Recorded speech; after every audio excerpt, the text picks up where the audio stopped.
हमारे साथ आशीष भी जुड़ गए हैं क्योंकि ये मुलाकात चल रही है इस वक्त। आशीष का भी रुख करेंगे, उनसे भी जानेंगे कि इस मुलाकात की अहमियत बहुत ज़्यादा है। आशीष, ये जो ग्रुपिंग है एससीओ का, उसमें भारत को एक बैलेंसिंग फोर्स के तौर पर पूरी दुनिया में इस वक्त देखा जा रहा है, क्योंकि भारत एक ऐसा देश है जो डेवलपमेंट की बात कर रहा है। प्रधानमंत्री नरेंद्र मोदी ने जो बात की, और बैलेंसिंग फोर्स है यहाँ पर। अब जब उनकी मुलाकात पुतिन के साथ हो रही है तो किस तरह से उस रोल में, वो जो रोल बनाया है प्रधानमंत्री नरेंद्र मोदी ने भारत के लिए, उसके दायरे में क्या कुछ बातचीत होगी? देखिए, भारत और रशिया के बीच में जो दोस्ती है और स्ट्रैटेजिक पार्टनरशिप है, डिपेंडेंस भी आप कह सकते हैं, वो काफ़ी कुछ हद तक पूरे विश्व को पिछले 6 महीनों में भारत ने याद दिलाया है और बताया है कि आज अचानक से अमेरिका और यूरोपीय यूनियन चाहता है कि हम अपनी पुरानी स्ट्रैटेजिक पार्टनरशिप भूल जाएं, ऐसे समय पे जब वेस्ट ने भारत की मदद नहीं की थी और केवल सूअर पालना बहुत ही ज्यादा लाभदायक है। इन्हें देखिए, 1000 सूअरों को पालकर साल में करोड़ों कमा रहे हैं। आपको भी करना है? इनसे सीखना है तो फ्रीडम ऐप को अभी डाउनलोड करें। रशिया ही भारत की मदद करता था तो वो नहीं होगा, और इसे रीइटरेट किया गया है अलग अलग फोरम पर बार बार डॉक्टर जयशंकर द्वारा और अलग अलग मिनिस्टर्स द्वारा, जब भी समय मिला है पिछले 6 महीनों में रशिया यूक्रेन के बाद। सो इस मीटिंग को लेकर वेस्ट में बहुत ज़्यादा मुझे लगता नहीं है कि आईब्रोज रेज होंगे, वहाँ पर इसको लेकर एक्सेप्टेंस है। लेकिन एससीओ को लेकर जो आपने प्रश्न पूछा कि एक एंटी वेस्ट एंटी अमेरिका का एक परसेप्शन क्रिएट किया गया है, और वो मेंबर्स जिस तरह से हैं, बने हैं और जो बढ़ रहे हैं आगे, जैसे कि ईरान की लेटेस्ट एंट्री के बाद में ईरान अब परमानेंट मेंबर बन गया है एससीओ का 2022 के बाद से, उसको लेकर भी वेस्ट को लगता है कि एंटी वेस्ट ग्रुप बन रहा है। रशिया चाइना ऑलरेडी एग्जिस्ट करते हैं, और ऐसे में भारत पर ही केवल निगाहें हैं पूरे विश्व की, स्पेसिफिकली यूरोपीय यूनियन और अमेरिका की। किसी तरह से अगर कोई एक देश है जो ताकतवर है और उसके अंदर ये क्षमता है कि एससीओ को पूरी तरह से एंटी वेस्ट और एंटी अमेरिका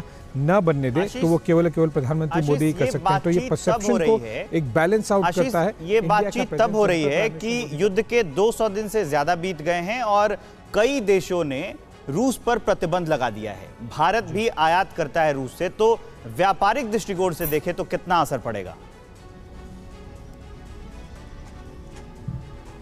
बहुत ज़्यादा नहीं, क्योंकि देखिए करेंसी को लेकर, रूबल और रुपए को लेकर भारत और रशिया के बीच में काफ़ी कुछ डेवलपमेंट हुए हैं रशिया यूक्रेन युद्ध के बाद से। तो वो बहुत ज़्यादा मुझे लगता है कि एक बड़ा इशू है इकोनॉमी या फिर करेंसी या पॉइंट ऑफ व्यू। सैंक्शंस लगे ज़रूर थे, लेकिन उसका भारत ने अपने फ़ायदे के लिए इस्तेमाल किया, नॉन अलाइंड पोजीशन रखते हुए। जैसे कि रशिया से जो तेल है उसका आयात भारत ने अचानक से बढ़ा दिया, और एक समय पर तो वो सबसे लार्जेस्ट ऑयल इंपोर्टर अगर भारत बना था तो वो रशिया से आ रहा था। तो ऐसे में भारत को यूएस की तरफ से रशिया पे जो सैंक्शंस किए गए हैं उसका बहुत ज़्यादा भारत पर असर नहीं पड़ रहा है। अपने फ़ायदे के हिसाब से, अपनी ज़रूरत के हिसाब से, जो देश के लोगों के लिए ज़रूरत है, इंडिया के हित में है, उन सबको ध्यान में रख के भारत ने स्टेप्स लिए हैं। और पिछले 6 महीने में वो सारे स्टेप्स दिखे हैं, चाहे वो करेंसी को लेकर हो, चाहे वो ट्रेड को लेकर हो, चाहे वो ऑयल को लेकर हो। 2 चीज़ों को लेकर वेस्ट से काफ़ी ज़्यादा दबाव था कि अमेरिका ने यूएस पे काफ़ी ज़्यादा, अमेरिका ने रशिया पे, आप पार्डन, काफ़ी ज़्यादा सैंक्शंस लगाए थे। उसके बाद वो एक्सपेक्ट कर रहे थे कि भारत किसी तरह से ट्रेड अपना कम कर दे या ज़ीरो कर दे रशिया के साथ में। वो नहीं हुआ, बल्कि बढ़ गया ऑयल के पॉइंट ऑफ व्यू। करेंसी को लेकर भारत ने नया रास्ता निकाल लिया, रूबल और रुपए को लेकर न्यू दिल्ली और मॉस्को के बीच में। तो पूरी तरह से न्यूट्रलाइज हो गया अमेरिका का सैंक्शंस करना रशिया के खिलाफ। और जैसा कि आपने आशीष पहले भी कहा कि भारत ने बार बार ये कहा भी है कि हमारी पुरानी दोस्ती है, हमारी स्ट्रेटेजिक पार्टनरशिप है, और वो हम हर रिलेशनशिप को इंडिविजुअल एस्पेक्ट में देखते हैं कि भारत और रशिया की रिलेशनशिप है, भारत और अमेरिका की रिलेशनशिप है।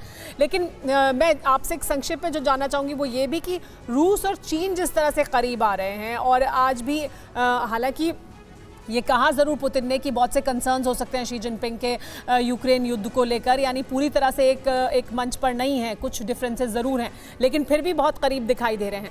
वो कितनी बड़ी चुनौती है भारत के लिए, और एससीओ में रहते हुए भारत उसका कैसे सामना कर सकता है?